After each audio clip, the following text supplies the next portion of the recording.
Hey folks, this week we'll give a Dice Tower Awards recap. Stick around. You're listening to the Beans and Dice podcast, a podcast about how we game. That's right, I'm Mitchell. And I'm Wayne. And this is the Beans and Dice podcast, a podcast about how we game. Wayne, what you been playing lately? You know, not much. It definitely Same. It's start of school year. You know, I've talked about it on the live show a little bit too. But you know, we both work in education. You work in the K through 12, or mostly, I guess, high school level, and I work in the college level. And so this is kind of the busy time of year for me. August is always my busiest month of the year because we're getting up to the start of the semester. But it's been pretty good. Just a couple plays with some folks, and then some games with my kids right before we went back to school.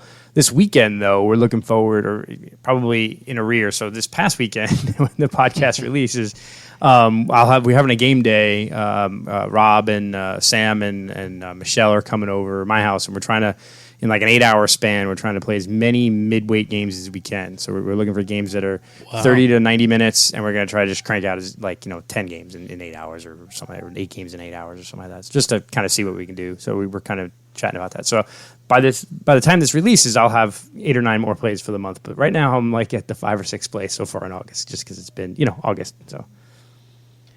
Yeah, I feel that. I've gotten, the first week or so of August, I was able to get some games in and then went back to work. I think I might have had like one game day since I went back to work a couple weeks ago.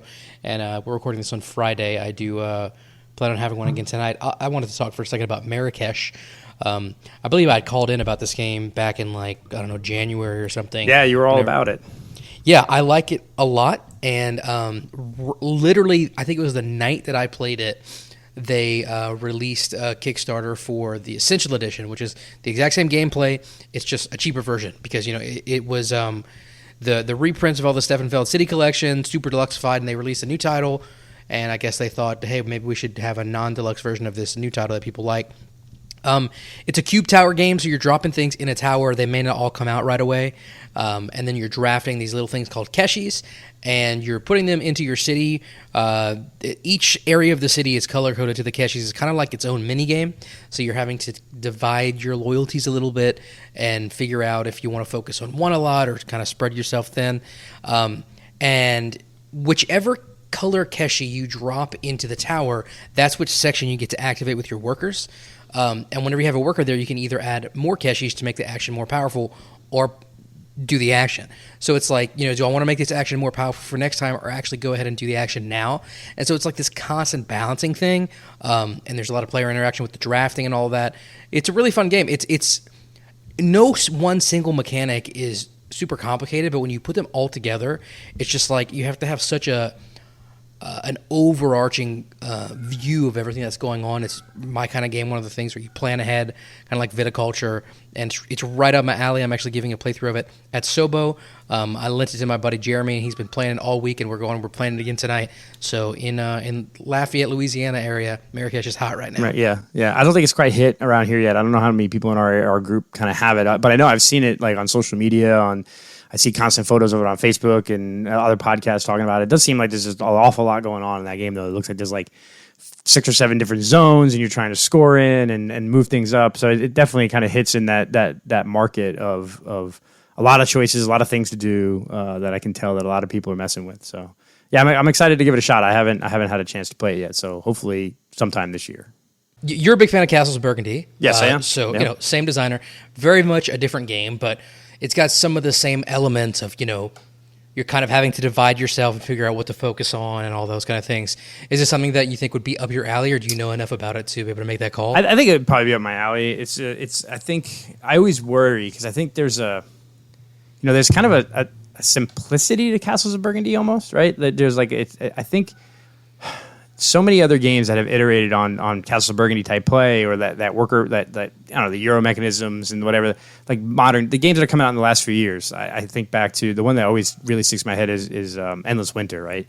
Where you take like 6 or 7 different things and mash them together into this big game, and you have 5 different little ports or like little areas of scoring that you're going to do, and it's like sometimes it's almost too much kind of hodgepodged in and jammed in, and it's like sometimes I feel like you make games better by removing some things. I think that more modern games that have come out in the last 3, 4, 5 years, some of them have too much bloat still in them. And so when I look at Marrakesh, when I've seen some play of it, when I've seen just all the different things going on, I'm like, is it a little too much? I mean, does it really need to have all that, or does it all really still blend together?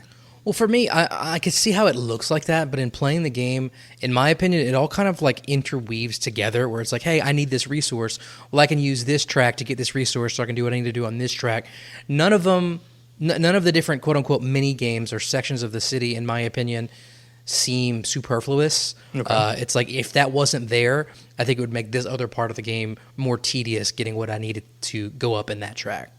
Okay. I mean, that's you've played the game enough, so you know more than me. I just kind of going on based on what I've seen, like from the look test of looking at all the different things and the kind of, like you said, like the mini games, like when you have too many of them, is it too much? But no, I definitely want to give it a shot. I mean, I enjoy Stephen's Feld games. Although it's funny is I've played a lot of his older games. I haven't necessarily played a lot of some of the more recent, like the City Collection, the re-implementation of Bruges and Hamburg, Amsterdam, New York, Marrakesh. I haven't really played any of them yet. I didn't get into them just because they were pricey. Like I was, they kind of hit Kickstarter right when I was trying to get out of Kickstarters, and I was like, well, I've already got Burgundy and Concordia and 10 other games that kind of in that genre of game, and it's like at some point I just I'm not really collecting them anymore. But I definitely want to give it a shot. I think from what I've seen, Marrakesh is probably the one that's going to get the most buzz out of all of those re-releases of the City Collection that they're doing, but we'll see. So yeah, makes sense. Cool. I know I haven't played many games, but I want to bring it up because I know you have some kids at home, and it's I don't know if you can get a copy of it, but it's a fun game if you can find a copy. Some of them it goes online for $20-$40, but it's called Tortoise and Hare. And a number of years ago, that I think I've talked about it once or twice on the show or even on the thing, is there was a collection of games from Blue Aiello and Purple Brain. Where they look like books, right? And it was like the Tales and Games collection. Yeah. You've posted. Yeah, pictures I posted pictures about that. And so there's all of the fairy tales, or the Three Little Pigs, and Little Red Riding Hood, and then this one, Tortoise and Hare. And I played it a bunch with my kid in the last month, and it's fun. It's a lightweight game. It's like 1.3 in the weight, so it's really light, but it's a 20-minute game, so you can crank out a game real quick. Which is I like, especially school's starting again. We don't have as much time to sit down and game for a long time, so I can crank out one of these real quick with him. And it plays really good, 2 to 5 players. Probably best at like 3 or 4, but it plays well at 2. And basically what it is you build a little racetrack, through the woods, and you can change up the track, but the track doesn't necessarily matter as much. And then you've got the tortoise and the hare, but then you also have sort of other animals in there. You have the tortoise, the hare, the wolf, the rabbit, the lamb, and I think one more. And each of the animals has a different moving mechanism, right? So like if the tortoise what you're doing is you're playing cards in the middle of the racetrack, and when you get to 7 cards, then the cards that are out there or some other things trigger the animals move, and each animal has its own movement thing, where it's like if the turtle has up to 3 cards, it moves 1 square, but if it has 4 cards in play, it moves an additional square. And like the wolf, if the wolf moves because it's got more cards in play or howling cards in play, no other animal moves because the wolf howls, and so no animal moves and the wolf does. And the idea is it's a race, right? So you play like 2 or 3 rounds of playing cards, and the characters move. At the beginning of the game, you're given a secret bet card. That's who you want to win. And you can make an additional bet during the game, and basically the first 3 to win get to the first, second, third place, and you score points based on if your animal made it to the end. So it's just real quick. I like the idea, though. It's each of the characters has the unique move abilities, and I can't, like off the top of my head, I can't remember them all. I'm always looking at the little card, but it's not where one animal is always going to win, right? It's really based upon who's got secret bets, and they want to move these cards, and they're trying to bury other cards, or they're trying to move the race along. And I've seen all characters are able to win the game, and it will be different every time you play. And so it's just interesting to see, trying to figure out who has a secret bet for what character, because one of them is at random. You're given a random secret bet, and then you can make a bet based on your initial hand of cards. And it's just a fun little race game for kids, but it plays well with adults too. It's fun, 15, 20-minute little game.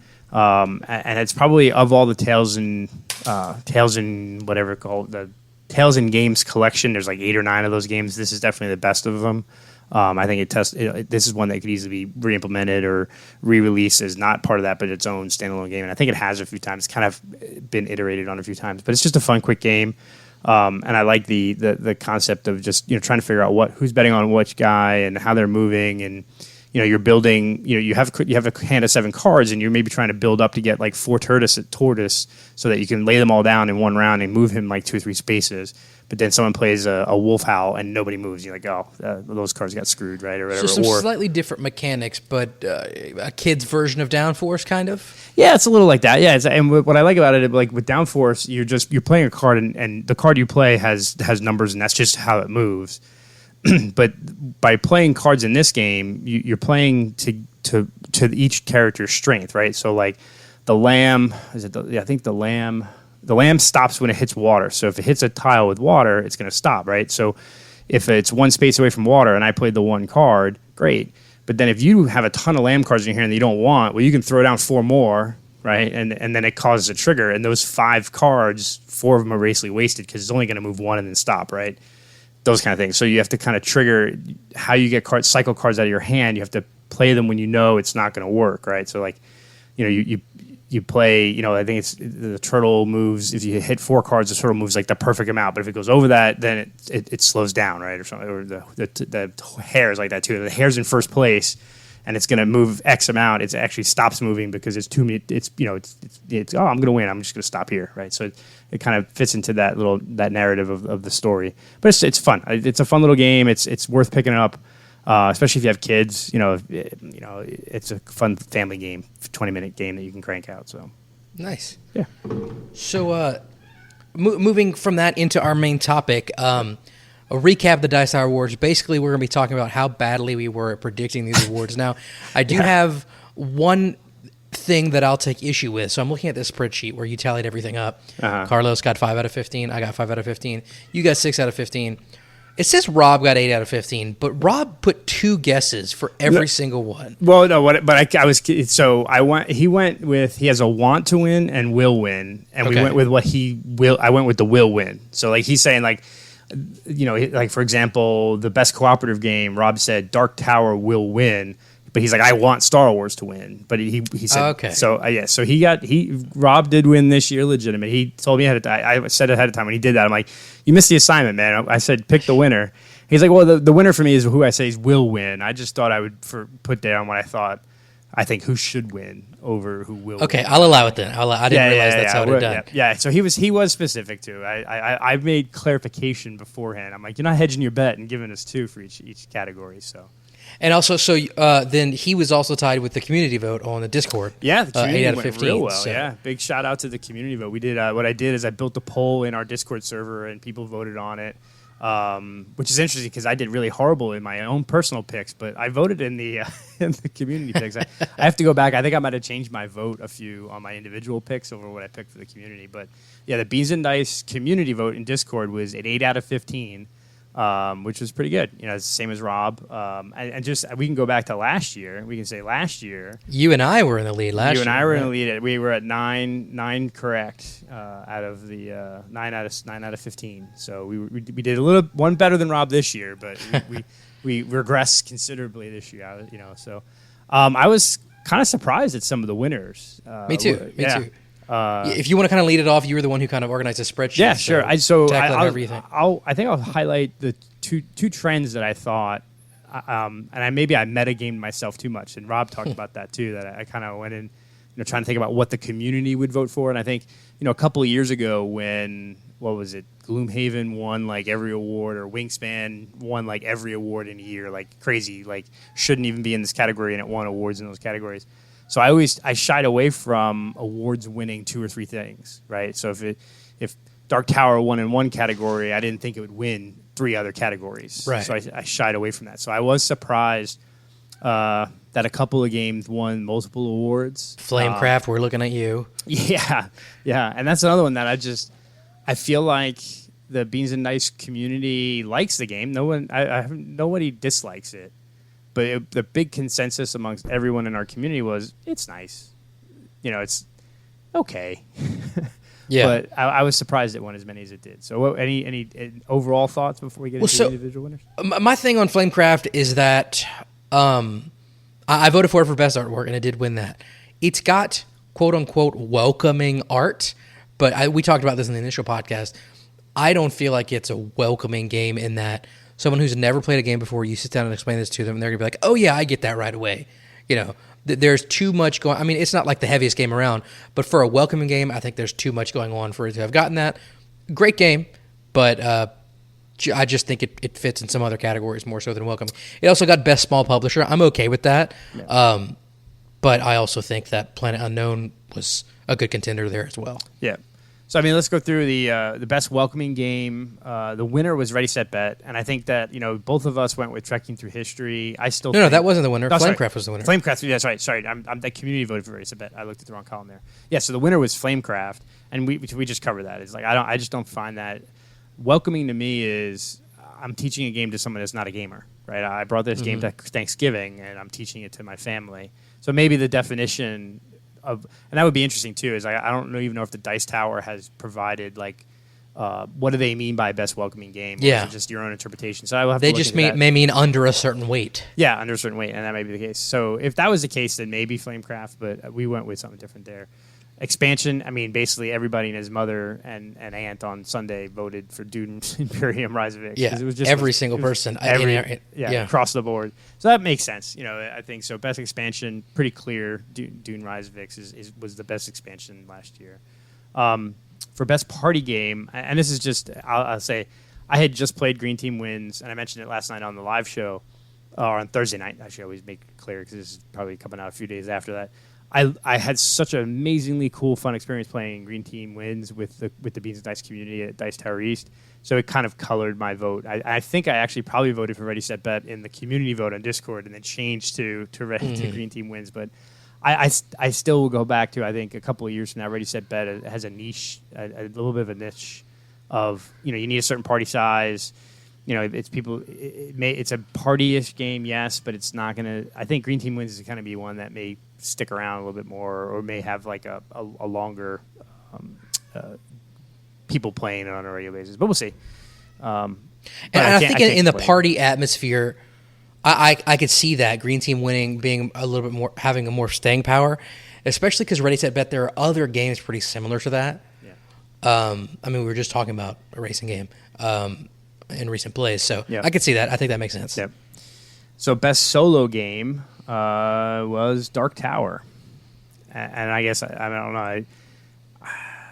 You buy this giant electronic thing for but you're gonna play with it, play by yourself. Like I don't know, but maybe and I think part of that is none of us really have played. We're not into that kind of game, or none of it. I don't know of anybody. I really don't know of anybody that owns a copy of it. So. We couldn't even get it played as far as anyone in the community because I don't think anybody in the community even owns it. So I think that may speak to also the type of gamers that most of us are. We, so maybe I have to just assume that the Dice Tower people were correct in voting that as the best solo game. But it is what it is, right? And indeed. Best 2-player game, Splendor Duel, winning over Boop. This one hurt because I really like Boop. Yeah, I do too. I mean, nominees were Batman, best solo. Where do I have the nominees? I definitely have that wrong. Anyway. So yeah, it is what it is, right? Splendor Duel, I think, is just gonna. It's got the pedigree, I think.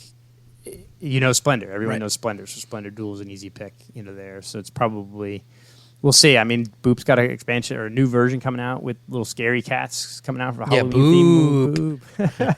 So we'll see. I think that will Boop have iterations like I'm trying to think of what's the Patchwork. Has like 5 or 6 different versions that are themed. So is Boop maybe destined for that, and then that may give it some more play. As it goes on. So. I think in this case, the fact that Splendor's been out for so long and Splendor's such a well-known game probably weighted it, one way or the other. So makes sense. Yeah. Best cooperative game, again, Dark Tower. Wait, we're skipping reprint. Oh, reprint. Oh, best reprint. Yeah. Cat in the Box. So I will say this: I had not played Cat in the Box whenever we voted. I played it a week or two ago, and I think I probably would have voted. Not even probably. Obviously I'm biased saying it's the winner now, but I am pretty confident I would have voted for it had I played it before. It's a really unique twist on trick taking, where your cards don't have a suit, and so you claim the suit on the main board. But then once it's claimed and that suit and that number, it cannot be claimed again in the future. Yeah. Nice fresh take on trick taking. I think it deserves its win now that I've played it. But was it actually a reprint, or is it? And maybe I'm confusing, because didn't they come out with like a Cat in the Box like giant version, and is that the reprint, or did they have their own? There is a giant version, but I don't know. That's a good question. Is it different from the reprint? That's one thing I question too. Is like, how that work? But to be honest, I didn't know anything about this game until the reprint. So yeah. Okay, it looks like there's a deluxe edition that came out last year. Let's see if it says re-implements Cat in the Box. Okay, so it's just kind of a deluxe edition. Yeah, actually. Well, it does look a good bit different. Oh, the art looks different on the box, but the components look basically identical. Yeah, so that's a good point. Is it a good game, but is it really the best reprint? Is it really the best reprint, or is it, just a, and who knows? We'll see. I have not played it yet, so I can't. It looks like the original was only 3 to 4. I know that this one that I just played the other day, I believe you can go more than that. Oh, to 5. One more. Yeah. Okay. So, all right. I mean, so it is what it is, right? I mean, I think in that category you had Dark Tower, you had Gale Crest, Mad Kid Ludwig. So I mean, I think this was an outlier too, because all of those other ones are bigger games.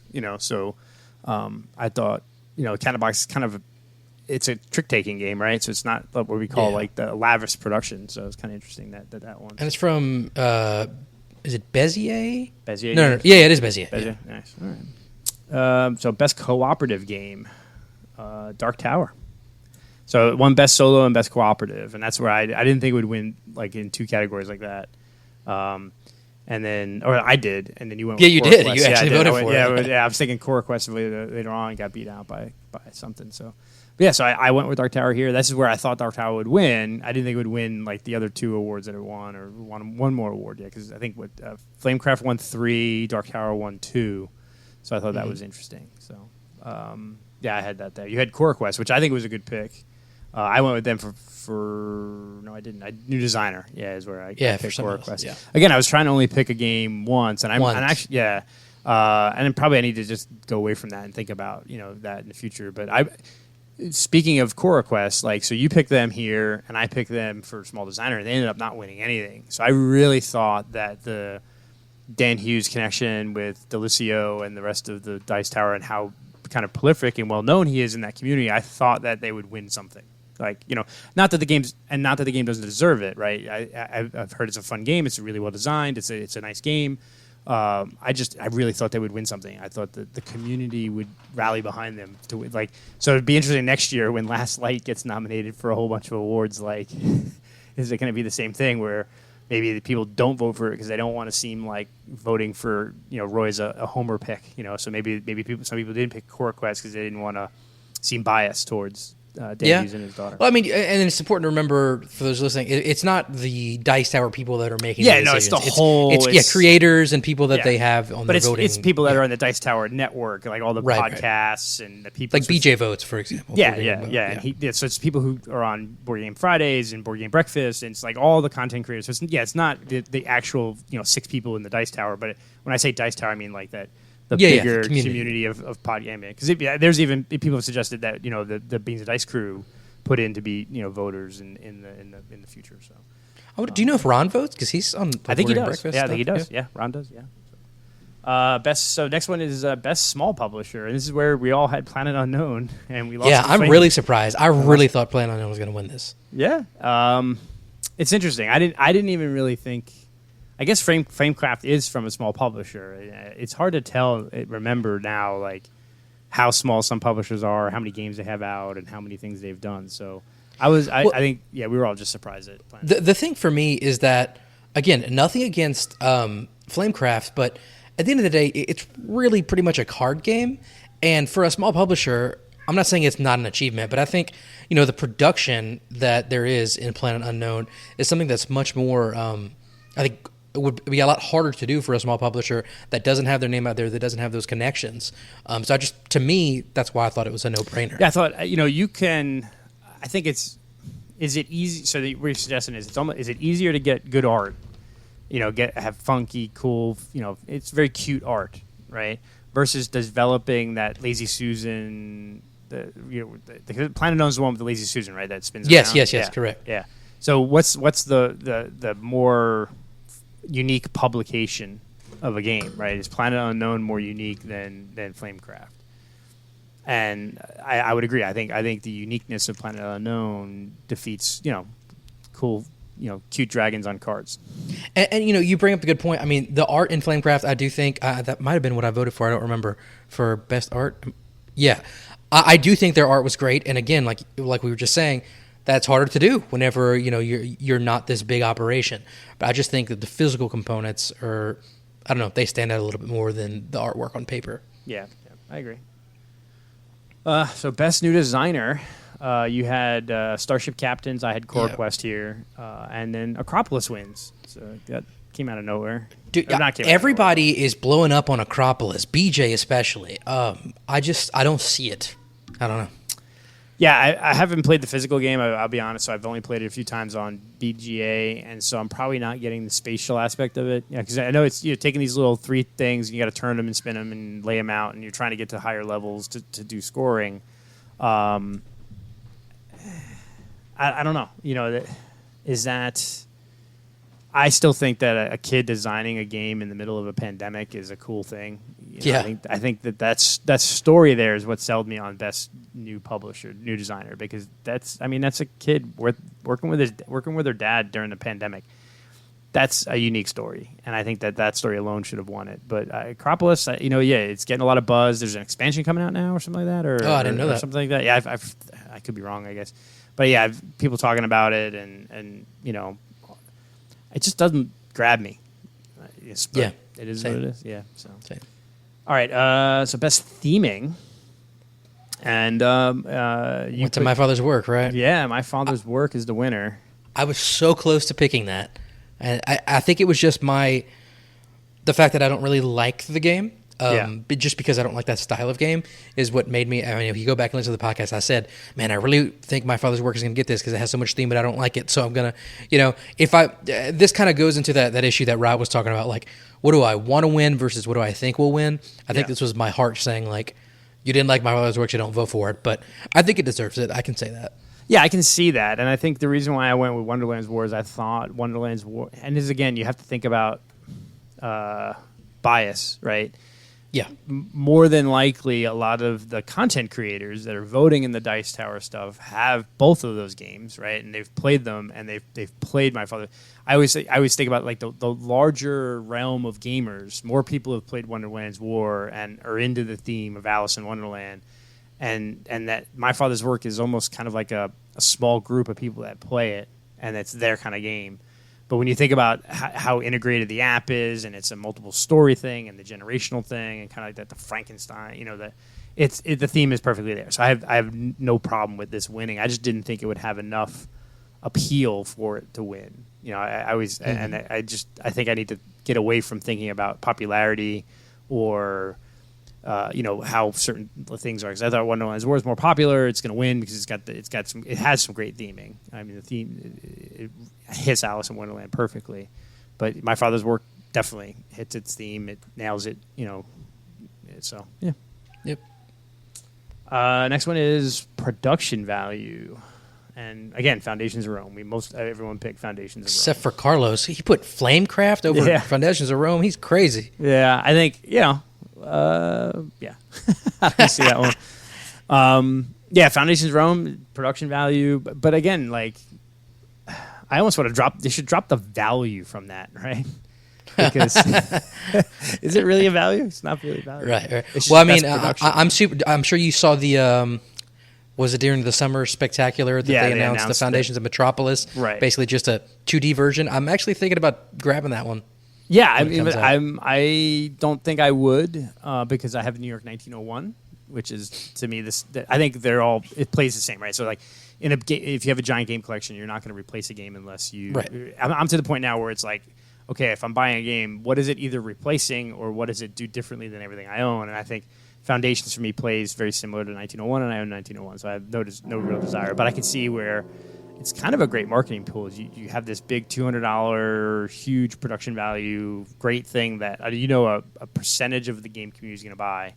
And then a lot of other people are going, oh, that's a good game. I really like it, but it's just out of my price range. Oh, well, here's this, $60 version that's cardboard, and you're good to go. So I think it'll sell well, and I think we're probably going to see more and more of that. We saw that with Mosaic, right? Mosaic had the big Kickstarter crazy version, all plastic, and then now has the $60 or $50 base one that's just all cardboard, really. And Carlos has that. Sorry, I'm sure you can hear that on the mic. I have to say this every week, and usually Wayne says he can't hear it, but the random noises are my cats. Currently, the kitten is trying to play Moonlight Sonata over there, apparently. There you go. I can hear it. This week. This week I can hear it. Yeah, he's hitting the notes hard this week. Yeah.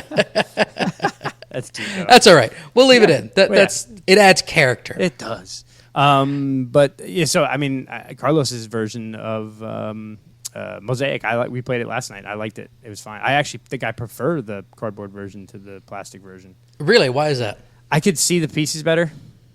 So I've only played the cardboard version, and I would say I do. Sometimes it's hard to tell if it's like a city or a town. Right, and on the cardboard version, it's literally written on there, city, town, whatever. But on I don't know.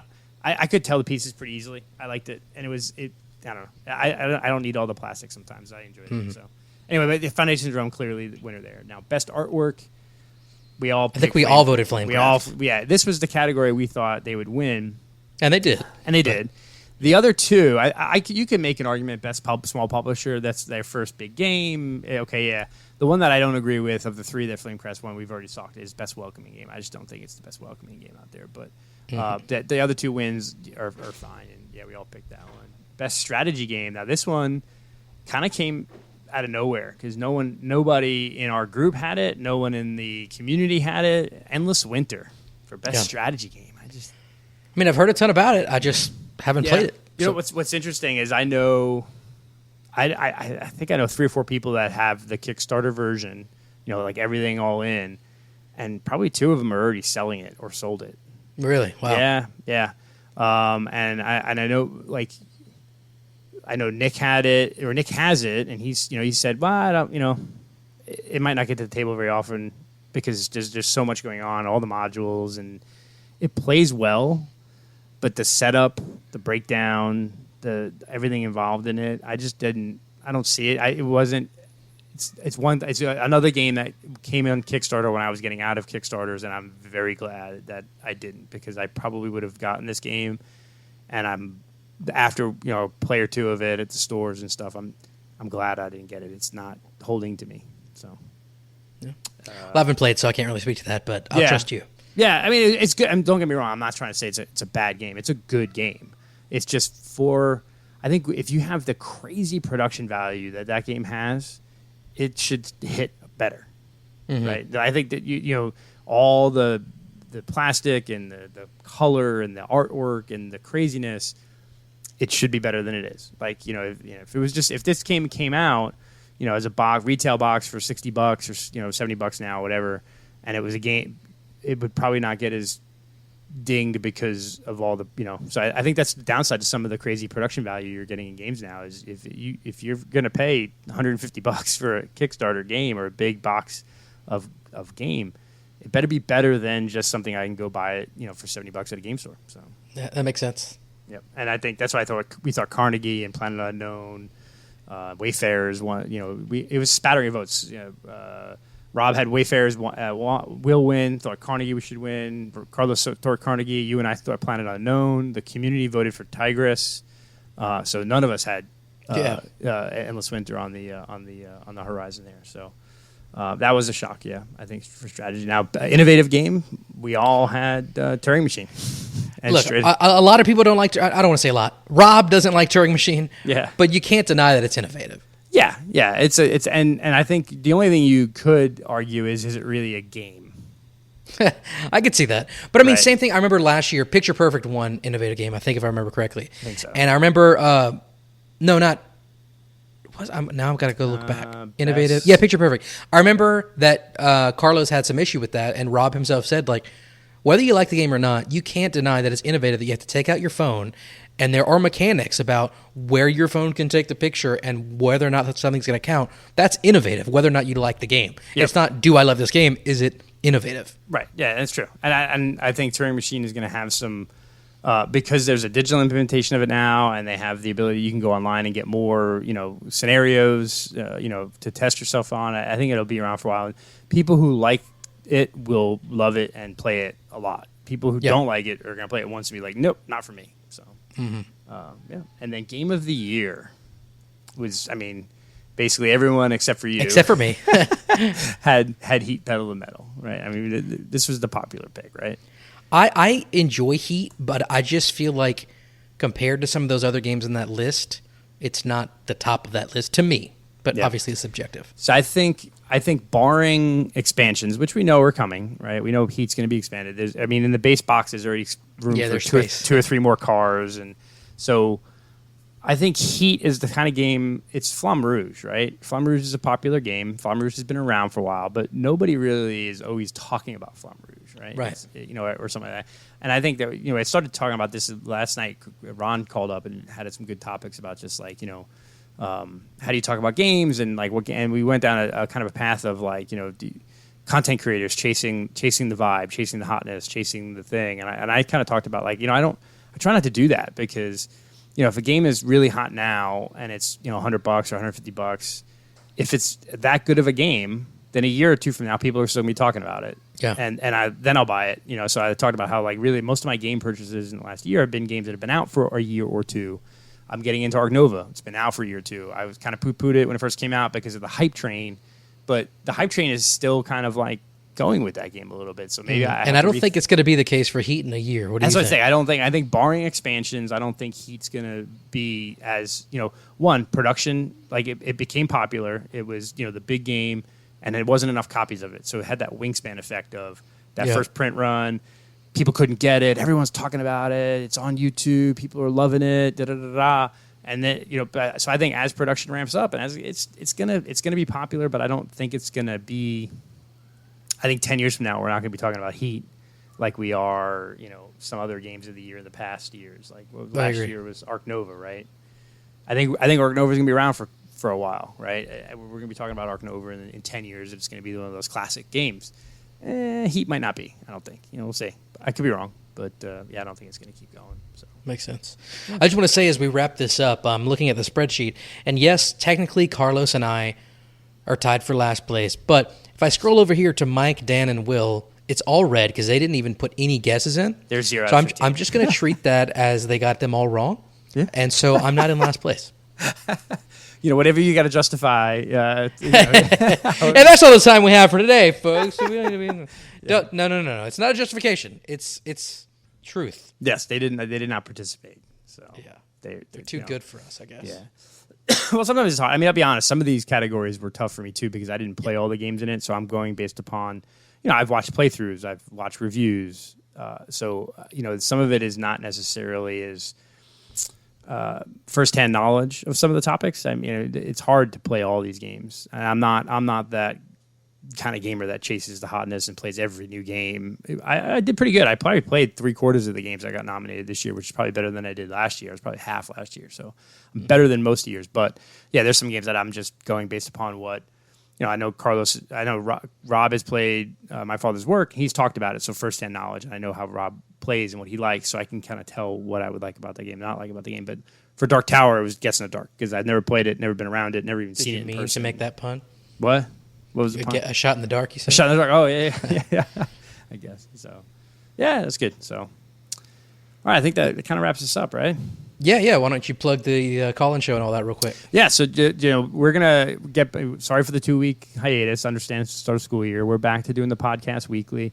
The goal is this will come out probably Tuesday, Wednesday, but then that leads into the Thursday night live call-in show on YouTube from 9 to 11 p.m. Eastern Standard Time, the Beans and Dice podcast. You guys can call in.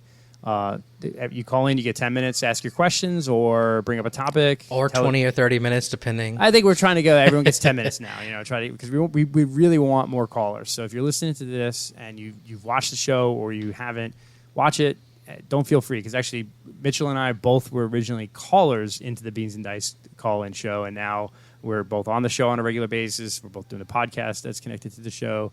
So, you never know. It's crazy how things work. So please call in. Please talk. Tell us we're wrong. Give your opinions on stuff. We'd love to hear it because we want to hear how other people game, and stuff like that. So, and then if you play games online or you like Discord, which to me is like the best of social media because it's curated, it's community.